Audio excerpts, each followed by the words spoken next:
Hi అండి. అందరికీ నమస్కారం. ఈ వీడియోలో మీరు చూస్తున్నది మటన్ కర్రీ అండి. ఈ కర్రీ అయితే నేను ప్రిపేర్ చేసింది కాదు.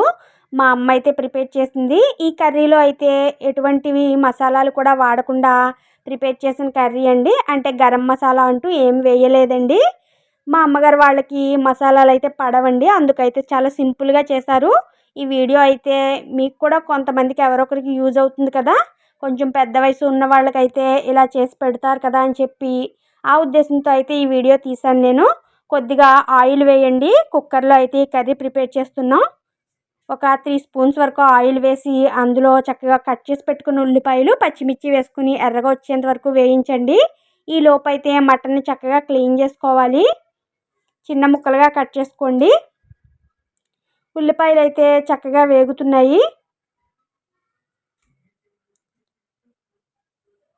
ఇప్పుడు మనం క్లీన్ చేసి పెట్టుకున్న మటన్లో కొద్దిగా ఉప్పు, కారం, పసుపు వేయండి. వేసి మొత్తం ఇలా మిక్స్ చేయాలి.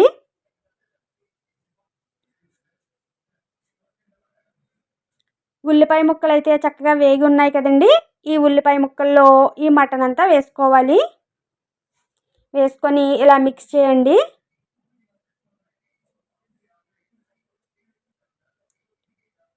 ఇలా ఒక 5 నిమిషాలు అయితే మగ్గనివ్వాలి. 5 నిమిషాల తర్వాత ప్రిపేర్ చేసి పెట్టుకున్న మసాలాని అయితే ఇందులో వేసుకోవాలి. మసాలా అంటూ ఏం కాదండి. ఇదొచ్చి అల్లం, వెల్లుల్లి, జీలకర్ర అంతేనండి. ఇంకెటువంటి గరం మసాలాలు కానీ ఇందులో వేయలేదు. ఇది వేసిన తర్వాత చక్కగా ఇలా మిక్స్ చేయాలండి మొత్తం. మరొక్క 10 నిమిషాలు అయితే వేయించాలి. ఈ మసాలాలో పచ్చివాసన అంతా పోయేంత వరకు చక్కగా ఇలా వేయించుకోవాలి.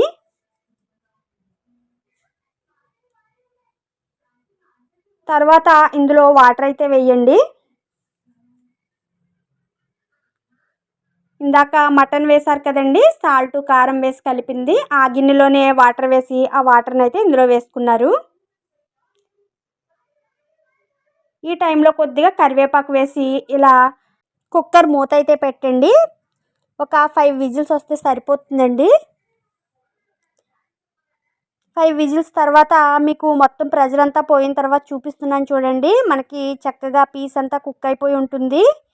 ఇప్పుడు ఇందులో వాటర్ ఇంకేంత వరకు మళ్ళీ స్టవ్ పై అయితే ఉంచండి. మరొక్క 10 నిమిషాలు ఉంచితే సరిపోతుందండి.